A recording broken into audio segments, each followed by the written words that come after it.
So I've been using the Spitfire BBC. So I've been using the Spitfire BBCSO core for about a year in like most of my tracks. So I thought, hey, who better to give a what's hot and what's not hot of the library.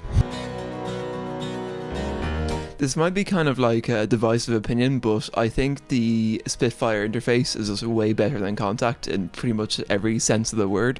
It's also like way easier to switch the instrument or the articulation that you want to use in Spitfire's player. Because Contact you have to like drag in the new instrument and has to replace the old one, whereas with Spitfire you bloody click it and it works. Like there's not much else to it. And on a final point about the Spitfire UI, it's a lot more resizable than Contact is as well. Kind of a niche feature, but maybe you might want to resize it, I don't know.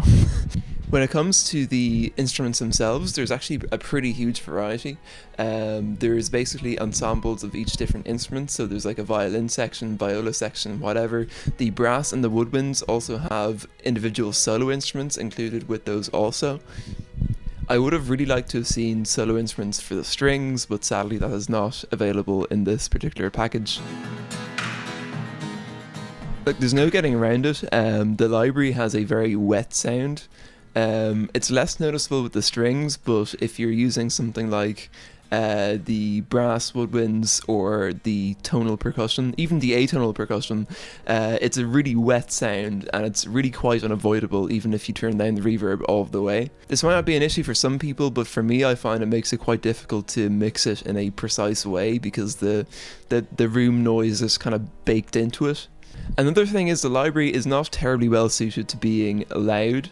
With some of the instruments you can kind of get there, but the brass in particular leaves a lot to be desired and is not really suitable for like loud or like trailer music. In fact, I would even say if you want to do trailer music and that's going to be your main like kind of genre that you work in, just buy something like Jaeger because it's much more well suited for this kind of thing.